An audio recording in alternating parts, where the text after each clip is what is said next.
আসসালামু আলাইকুম রহমতুল্লাহি অবরাকাতুহু।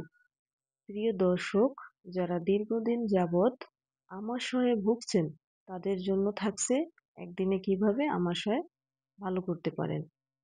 ইনশাআল্লাহ যত পুরনো রোগ হোক না কেন একদিনের মধ্যে ভালো হয়ে যাবে। আমাশয়ের লক্ষণ। আমাশয় আক্রান্ত রোগীর মধ্যে কেবলমাত্র 10 থেকে 20% দেহে উল্লেখযোগ্য রোগ লক্ষণ দেখা যায়। বেশিরভাগ রোগীদের ক্ষেত্রে তেমন কোনো লক্ষণ দেখা যায় না।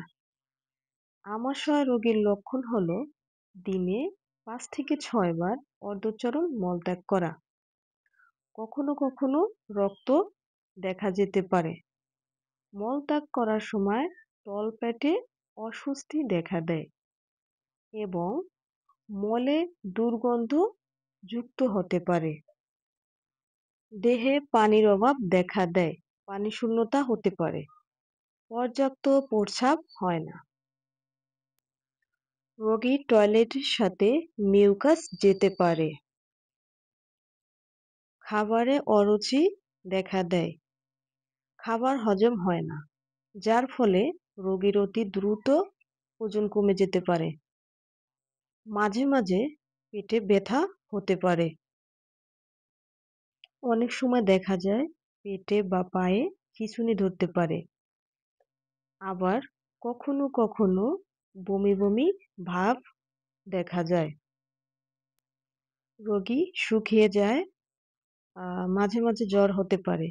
মেজাজ পরিবর্তন ও খিটখিটে আচরণ দেখা যায়। রোগীর দুর্বলতা ও অস্থিরতা বেড়ে যায়। এবার আসি সহজে কিভাবে এই আমাশয় থেকে আমরা মুক্তি পেতে পারি। প্রিয় দর্শক, আপনারা স্ক্রিনে একটা গাছ দেখতে পাচ্ছেন। এই গাছটি সকলে চিনেন। এটা হলো ডালিম গাছ। আমাদের আশেপাশে অসংখ্য গাছ পাওয়া যায়। সেখান থেকে আপনার প্রয়োজন মতো পাতা নেবেন। এই পাতা আমাদের শরীরের জন্য যেমন উপকার, তা বলতে গেলে ভিডিও অনেক বড় হয়ে যাবে।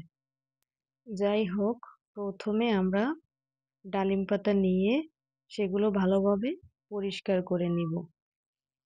এবার এগুলো শাকের মতো কুচি কুচি করে কেটে নিব।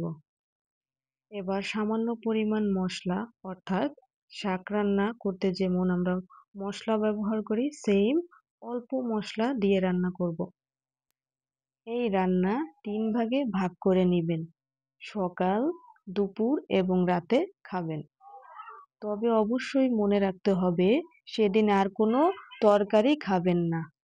ইনশাআল্লাহ আমাশয় সম্পূর্ণরূপে ভালো হয়ে যাবে। 2 দিন খেতে পারলে আরো ভালো হয়।